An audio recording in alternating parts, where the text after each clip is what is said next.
The Orlando Magic buy, sell, or hold. Big seller, great seller. Just like a ton of, I mean, Terrence Ross, decent number, 12.5 million. You could at least get a good second for him. I think it's some, maybe some salary relief. Gary Harris obviously is got a big number that you could put together if you're, I don't know why Orlando would want more long-term money from a better player, for cap relief for another team.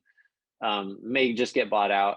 I think Mo Bamba is a decent trade candidate, and this is a guy. He's blocking 2 shots a game, and at least when I looked this up the other day, 35 point something percent from three. There's like not a lot of guys that can Yeah, do that. he's back to hitting them after missing them for a bunch. Yeah, and they committed to Carter, so I guess that doesn't not a crazy number, so that doesn't preclude you from investing in Bamba in restricted free agency, but the Magic can get to near max cap space for this coming off season or the next year if they want it.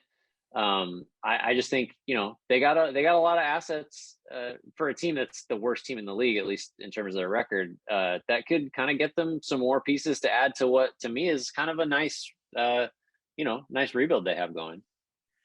Yeah, they're a seller for me too. It's interesting because like they don't have any like hardcore selling options. It's Mm. like you mentioned, Robin Lopez, Mo Bamba, Terrence Ross, who I think, yeah, his shooting numbers are down, but on a better team that's going to get him better looks, he should be fine. Gary Harris has played a lot better offensively in recent months. That combined with his defense, if you're willing to take back some longer term money, is there a team like I mentioned, or is it even just an expiring contract for expiring contract where you're flipping like the Rubio plus something for Gary Harris type of framework? Mm-hmm. So yeah, and I think, look, I don't think you need to move Mo Bamba, but I absolutely would look at it. And something I thought about is just like, what would Toronto attach to Goran Dragic for Mo Bamba and Terrence Ross? Like their bench could use another big, or they could use another big in general, and their bench could use someone like Terrence Ross. I don't know if you're getting this year's first out of them, even if they protect it, just because Mo Bamba's track record is not like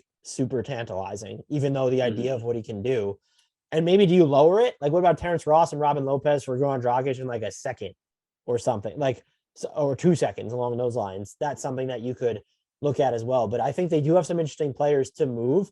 I'm curious to see what happens with Gary Harris, though, because I don't think he'll finish the season in Orlando. I just want to know whether it's going to happen via buyout or if they actually find a taker for him. They are so far under the tax, though, for years to come that they should be open to taking back longer term money if they can get like an actual, whether it's a higher end second for Gary, maybe even a first round pick, depending on what money you're taking back for Gary Harris. The one thing I wanted to know if they would consider, this is more of a general question of, are these dudes going to play this season? But like Jonathan Isaac and Markelle Fultz. And I'm just like, look, you have Cole Anthony, you have Jalen Suggs, you have Franz Wagner. Like, if someone came along with an offer for Jonathan Isaac, don't you at least have to listen? I know he's the heart and soul of your defense, but more to the point, what if someone just tried to like buy low on Markelle Fultz? He has 2 years, only has one guaranteed season on his deal left after this one at 16.5 million. And then there's the non-guaranteed year in that third season. I was just thinking, like, what if there's a team that's not thinking about this year so much? They just want to get Markelle Fultz in, and you have so many, like RJ Hampton. Maybe that was a miss with the Aaron Gordon trade last year, but like you just have so many guys in the backcourtish type. Would you consider making a move like that? It feels less and less likely. I had just assumed that Fultz and or Isaac would play at some point this season, but we're heading into the All-Star break soon / trade deadline. We're talking about the trade deadline, and I haven't heard or read a peep about either of them.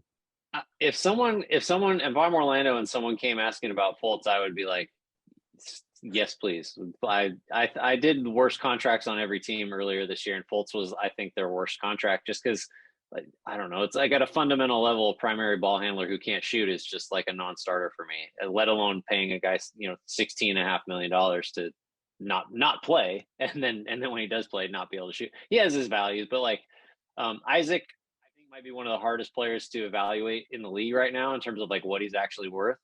Because if he's himself, even if he doesn't get better from his pre-injury form, like he's easily worth 17.4, 17.4, 17.4 over the next 3 seasons. So I think you listen real hard on Fultz. I think Isaac, I'd be like almost too scared to involve myself in trade talks about him because I just don't know if he's going to play and what he's going to look like.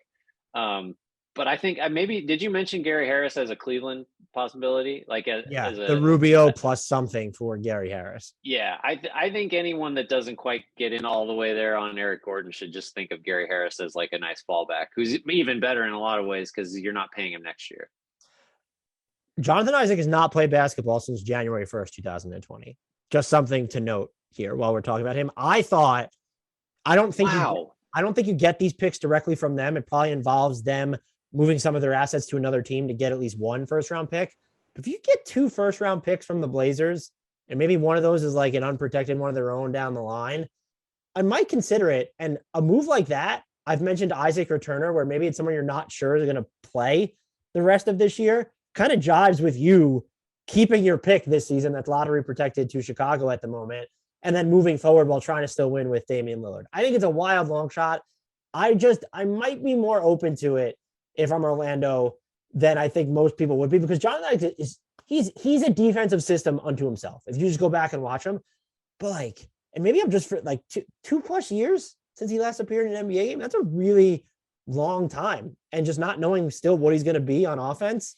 He wouldn't be untouchable for me, but maybe I am too far removed from watching him ruin souls on the defensive end.